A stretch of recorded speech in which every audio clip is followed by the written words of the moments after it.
Okay. Okay. Give me 1 second. I'm saving your email. Okay. Right. But yeah, I'll send you some I'll send you some what call it, resources. Okay. I just sent it to you, Megan. You did? Okay, cool.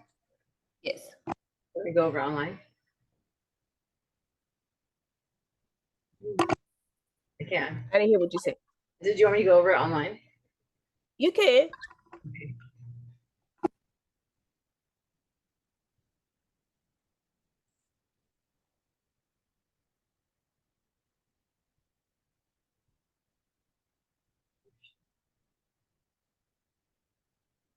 I got so much crazy emails. It's so weird. Okay, anyways. Do not have it yet. Let's see if I update it. Refresh.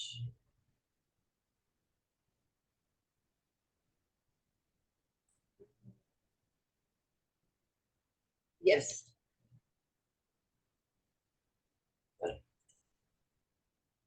Okay. All right. Actually, that's wrong. I'm gonna look at it. I'm gonna look at it later. I will give you my feedback on it. Is that okay? Do you care if I make this into not make this one, but I'll put it onto a Google Doc and then make notes? Is that okay? That's fine. Oh, so you have your bylaws in here and everything. Yes. And your articles of incorporation. Okay. Cool. All right. So we only have a few more minutes. So we need to jump into our presentation with us. So I want to make sure you guys get it. So you can. So.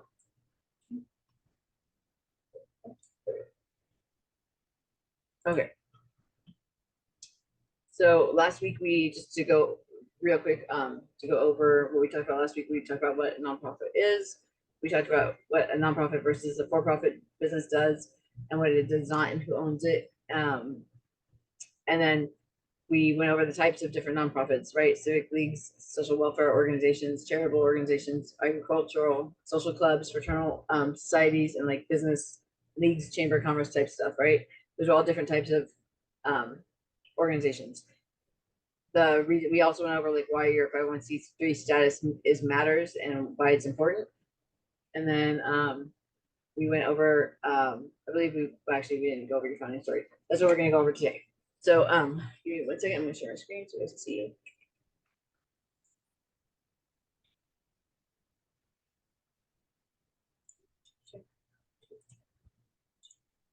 All right, so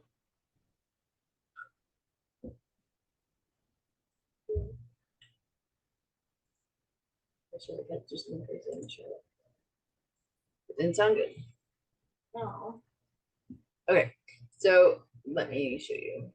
All right, so crafting your founding story is also important when you are going to start your nonprofit. It is something that you want to have in place, like how you're saying with your business plan. You want to have a solid business plan for your tax exempt status and all your credentials, right? But if the people don't understand your why, they're not going to fund you. They're not going to understand. They won't volunteer. They won't donate. They're just gonna be like, "What are you doing here in this space?" Right? And they don't want to partner with you. So you have to be very clear on what you're doing, who you're helping, and why you came to the conclusion that you needed to be the helper here. So like the before the nonprofit is the spark. What injustice or need did you witness? Most nonprofits are born of pain, and someone's pain or hurt or loss. There's not too many nonprofits that are born of people's gratefulness and happiness. It's usually something hurt them and they got pissed off about it and decided they wanted to make a change. That is the spark, I call it. So it is the idea that created the need to make something happen. Is the injustice or the need that you witnessed is something personal in your community or in your industry that you witnessed that you did not like and you decided to change. Sometimes it is for the good, so I'm not going to say it never happens, but it doesn't often happen. And then you are the shifting point. You're what action did, like, what made you take action? What was the actual thing that made you say, you know what, that's it. This is enough. I'm starting my nonprofit. What experience or moment pushed you from awareness to commitment? And then the solution, founding your organization. How is your nonprofit your response to that problem? What makes your solution worth investing in? That is what you need to have that crafted for your founding story. And that's super, super important because that is your elevator pitch. That is your mission statement. That is your vision statement. It really compels the rest of your organization, right? So having the knowledge of exactly why you're here and who you're helping and what you're doing to do that, and the difference that you make, that is going to be your key to talking to funders and everybody else.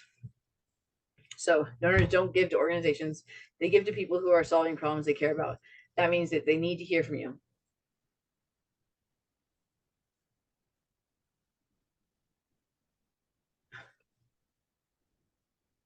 Okay. So then we have this like defining your mission, your vision, your core values. Your vision is your long-term dream. It's your why. Think big picture, 10 years ahead. This is what you want everything to look at. Like your mission is, this is how you're going to do it. What work are you doing to reach that vision? For Birth Mom Buddies, is I help birth moms find the resources that they need to take care of themselves after placing their children for adoption. And that is what I do. So it's like my core values are, integrity and wholesome. Like you want your family, making sure that people aren't left behind.